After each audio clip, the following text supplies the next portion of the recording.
नमस्कार प्रेक्षकांनो, मालिकेच्या आजच्या भागामध्ये आपल्याला पाहायला मिळणार आहे की आता दीपशिकाच्या मूर्खपणामुळे आणि या राघूच्या मूर्खपणामुळे एक मोठा अनर्थ घडणार आहे आणि तो म्हणजेच हा जो स्वराज आहे तो जीवानीशी जाणार आहे, म्हणजे त्याचा ट्रक अपघातात मृत्यू होणार आहे. कारण तो तिथून पळून जायला निघालेला असतो आणि त्याच वेळेस तिथे दीपशिकाला माहिती असतं तो पळून जाणार आहे, तरीही दीपशिका त्याला थांबवत नाही, त्याला पकडत नाही, त्याला तसाच जाऊ देते आणि नंतर ओरडायला सुरुवात करते. स्वराज अंकुश सर करून ओरडायला सुरुवात करते, कारण तिला हे सगळं ब्लेम अंकुशवरती ढकलायचं असतं. त्यासाठी हा सगळा तिचा कांड असतो. आणि मग राघू अंकुशला पकडते आणि म्हणते की दादा नाही, जाऊ दे स्वराजला, मी आणि स्वराज इथून निघून जाणार आहोत, तू आम्हाला पकडू नकोस असं ती म्हणत असते. तेव्हा हवालदारांना बोलवलं जातं आणि त्याचबरोबर अबोली या दोघांनी त्या राघूला तिथे पकडून ठेवलेलं असतं. आणि दीपशिका त्याचबरोबर स्वराज पुढे पळत असतो, त्याच्या मागे दीपशिका पळत असते आणि मग अंकुश असतो. स्वराज पळत असतो, पण दीपशिकाला काहीही करून स्वराजला पळून जाऊ द्यायचं असतं, म्हणून तिची ही सगळी नाटकं चाललेली असतात.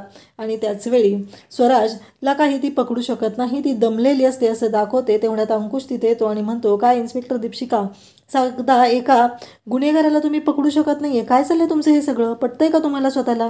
तेव्हा ती शांत राहते. अंकुश तिथून तसाच पुढे जातो आणि अंकुश त्या स्वराजला पकडण्याचा प्रयत्न करतो. अगदी स्वराज पण काही हाताच्या अंतरावरती असतो, परंतु अंकुश पण त्याच्यापर्यंत पोहोचलेला नसतो, कारण स्वराज अगदी घाबरून जोरात तिथून पळत असतो आणि त्याचा स्पीड वाढत चाललेला असतो. त्यामुळं या दोघांनाही त्याला पकडणं अवघड झालेलं असतं. फायनली अंकुश आणि स्वराज दोघंही समोरासमोर आलेले असतात. अंकुश स्वराजला म्हणत असतो, स्वराज थांब, अन्यथा मला तुझ्यावरती गोळी घालावी लागेल, गोळी चालवावी लागेल, नाईलाजास्तव मला हे सगळं करावं लागेल असं तो बोलत असतो. परंतु स्वराज मात्र थांबायला तयार नसतो. स्वराज पुढेच पळत असतो, दीपशिका त्याच्या मागून पळत येत असते. परंतु आता मोठी गोष्ट घडत असते, ते म्हणजे अंकुशने बंदूक रोखलेली असते, स्वराजला थांब म्हणून सांगितलेलं असतं, परंतु स्वराज मात्र थांबायला तयार नसतो. स्वराज म्हणत असतो की नाही, मला माफ करा, मी काही केलेलं नाही आहे, मी काल तुम्हाला जे बोललेलं होतं ते मार खावा लागत होता म्हणून बोललेलं होतं, माझी काही चूक नाही आहे, मला माफ करा असं स्वराज म्हणत असतो, हात जोडत असतो आणि अंकुशला म्हणत असतो की मला जाऊ द्या, मला याच्यामध्ये अडकवू नका, हे सगळं त्याचं बोलणं चाललेलं असतं. परंतु अंकुश मात्र स्वराजला समजवत असतो, तू जर काही केलेलं नसेल तर मी तुला निर्दोष सोडवण्यासाठी मदत करेल, अबोली तुझी केस लढेल, पण आत्ता तुझं जे काही चाललेलं आहे ते सगळं थांबव असं अंकुश बोलत असतो. आणि त्याचसोबतच इकडे आपल्याला पाहायला मिळतं आणि स्वराज एक ट्रक येतो आणि त्या ट्रकला धडकतो. म्हणजे जाणून बुजून तो ट्रक आलेला आहे का? कारण स्वराजला मारण्यासाठी खरा गुन्हेगार तर दुसराच आहे. जर स्वराज मास्कमॅन नाही आहे तर मग नक्की मास्कमॅन कोण आहे, असे अनेक प्रश्न पुढे उभे राहिलेले आहेत. आणि या सगळ्यामध्ये सगळ्यात मोठा वाटा आहे तो म्हणजे इन्स्पेक्टर दीपशिकाचा. तिनेच खूप मोठं कांड केलेलं आहे. स्वराज आता तिथं पडलेला असतो आणि अंकुश लगेचच दीपशिकाला क्रिशला बोलवतो आणि म्हणतो की आत्ताच्या आत्ता याला आपण हॉस्पिटलमध्ये घेऊन गेलं पाहिजे. क्रिश बोलो. तेवढ्यात राघू तिथं आलेले असते. राघू जोरात रडत असते.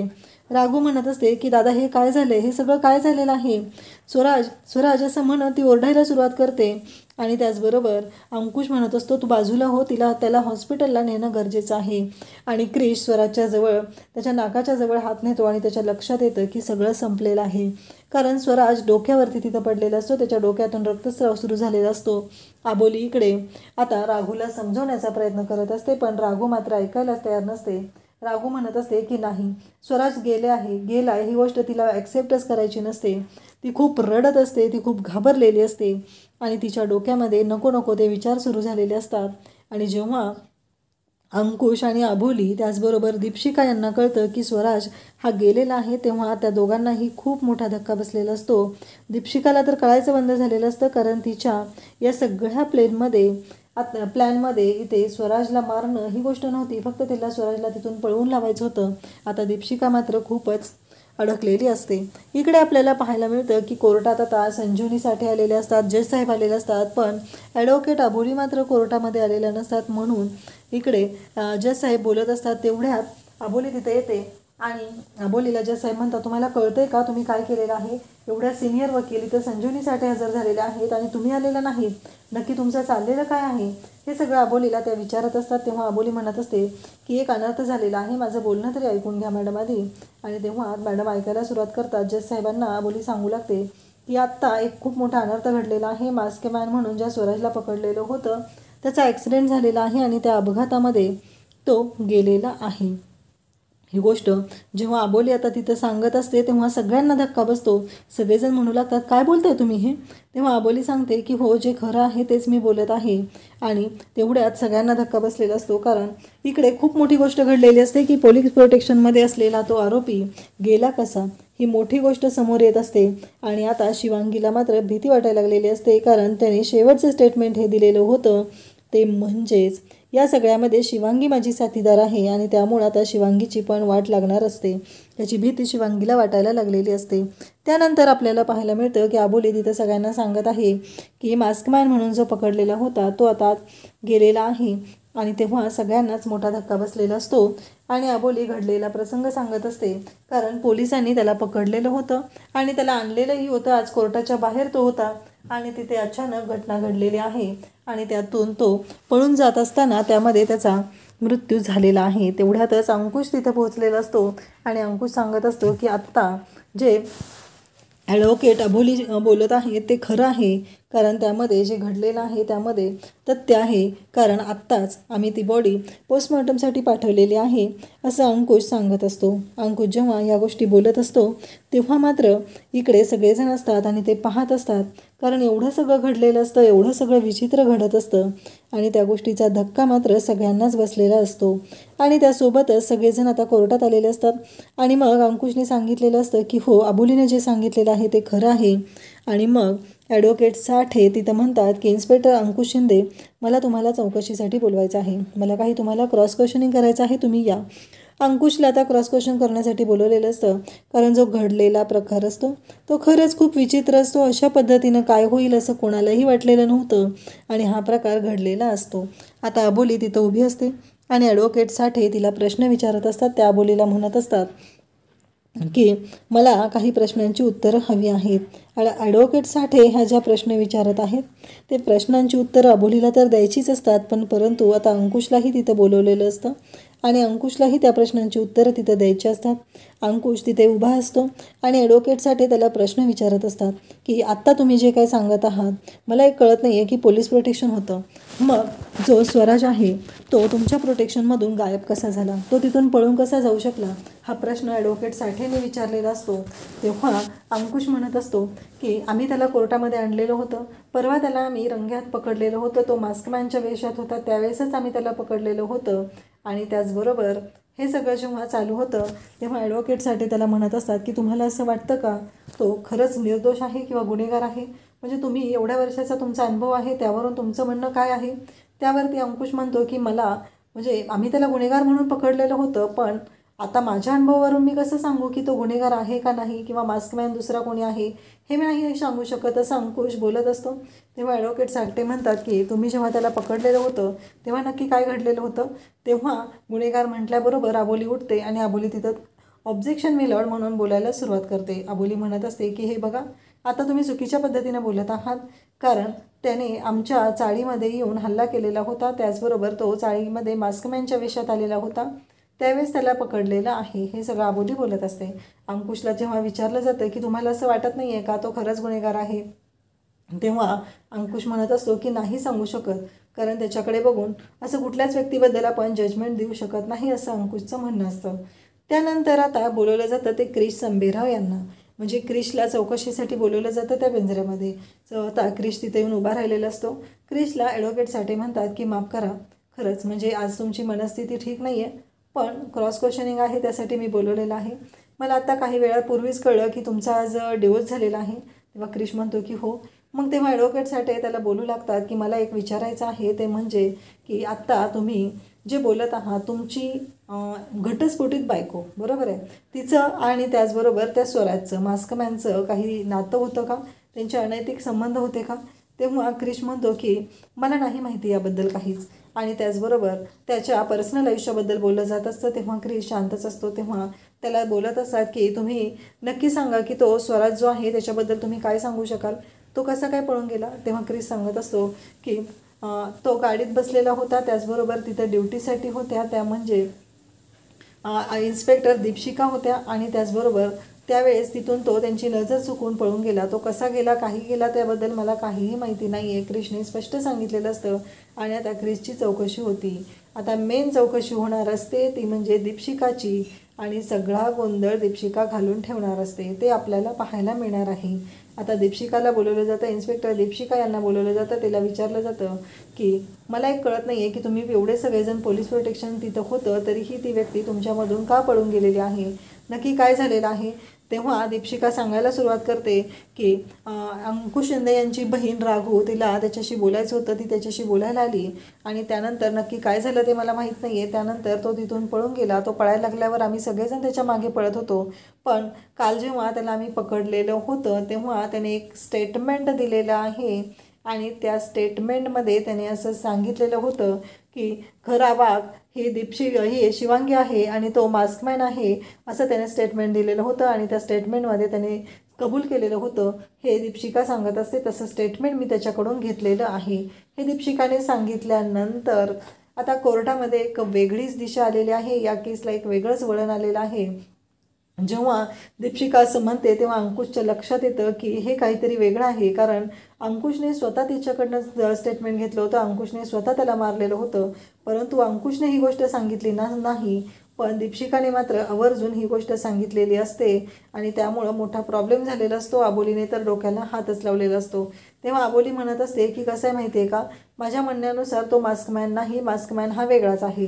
तेव्हा आता इकडे साठेला खूपच राग येतो आणि ती म्हणू लागते नक्की तुमचं म्हणणं काय आहे, कारण तुम्हाला प्रत्येक वेळेस वेगळी व्यक्ती मास्कमॅन वाटत असते. मागच्या वेळेस वाघाचं कातडं पांघरलेली ही शिवांगी, हिला रंगेहात पकडलं तेव्हाही तुम्ही म्हणालात की ती वाघ नाही आहे, वाघ वेगळाच आहे आणि वाघ एकटा नाही आहे, त्याच्याबरोबर एक साथीदार आहे आणि आता त्याचा साथीदार पकडावा यासाठी आम्ही कोर्टाने मागणी केलेली होती, पोलिसांना तसे आदेश दिलेले होते.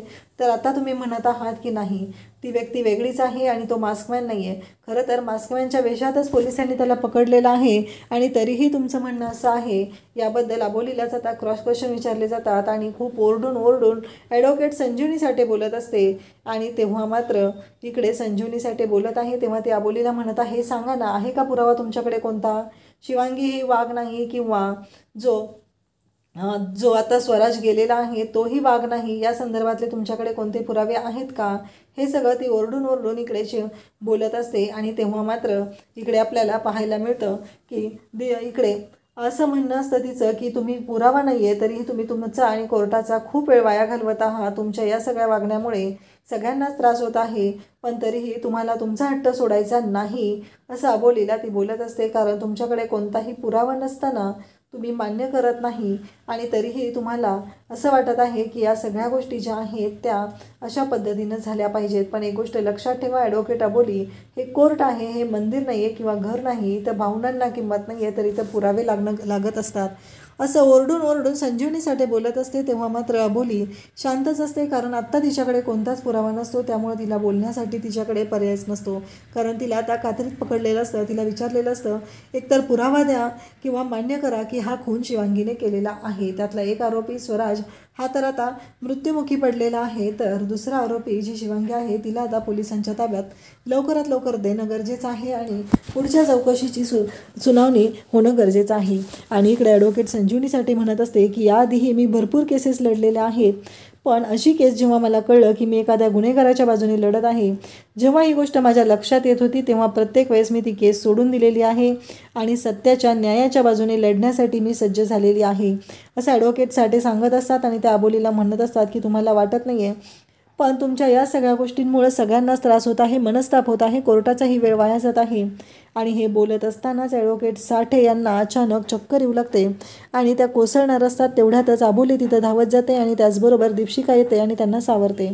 तेव्हा कोर्टाने आता सांगितलेलं असतं की अबोली, तुम्हाला काय कळतंय का, तुम्ही जे वागत आहात, तुमच्यासमोर आर्ग्युमेंट करायला तिथे सिनियर वकील आहेत तरीही तुम्ही त्यांचं ऐकून घेत नाही आहे, तरीही तुम्ही तुमच्या निर्णयावरती ठाम आहे. जर तुमच्याकडे पुरावे नसतील तर तुम्ही कोर्टाचा वेळ वाया घालवू नये आणि काही वेळासाठी हे कोर्ट आता इथे थांबवलं जात आहे, असं त्या बोलतात. तेव्हा अबोली विचार करू लागते की आता करायचं काय, कारण या तिने ती शिवांगीवर विश्वास ठेवलेला आहे. आणि मग क्रिश तिथं आलेला असतो. क्रिश म्हणत असतो की अबोली काय झालं आहे. तेव्हा अबोली म्हणते की आपण संजीवनी मॅडमना भेटून येऊया, कारण त्यांची कंडिशन ठीक नाही आहे.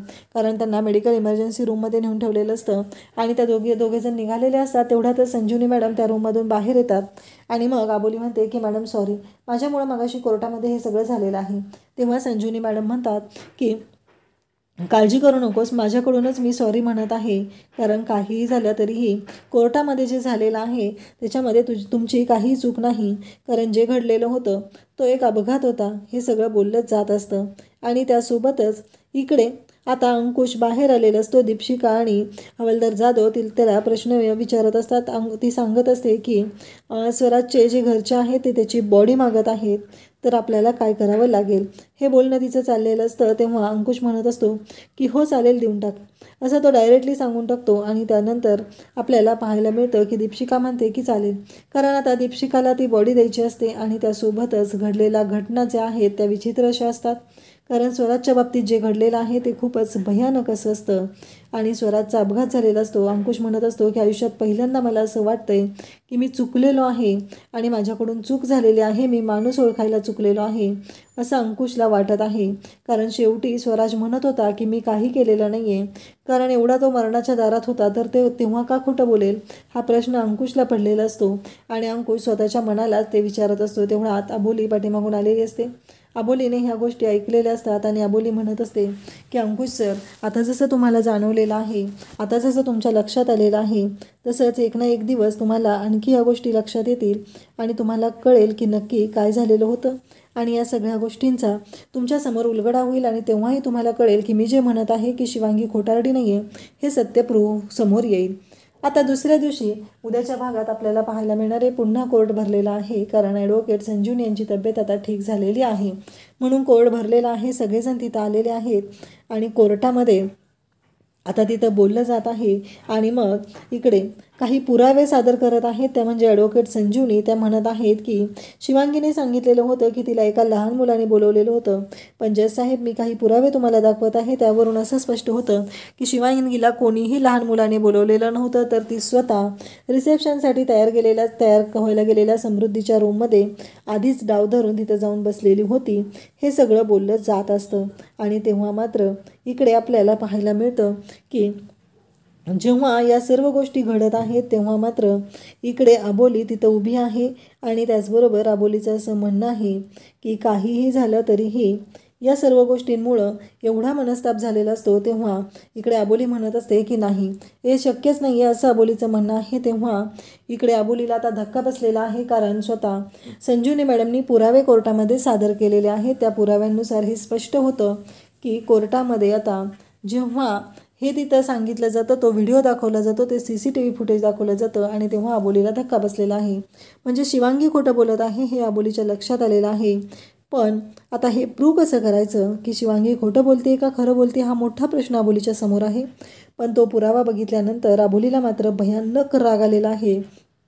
आणि तिने शिवांगीला सांगत आहे की तू माझ्याशी खोटं बोलायची काही गरज नव्हती, मी एवढ्या सगळ्यांच्या विरोधात जाऊन तुझी केस लढायला तयार झालेली आहे आणि तू अशा पद्धतीनं खोटं बोलून हे सगळं जे काही केलेलं आहे ते आता तुलाच निस्तरावं लागणार आहे, असं अबोलीने तिला सांगितलेलं आहे.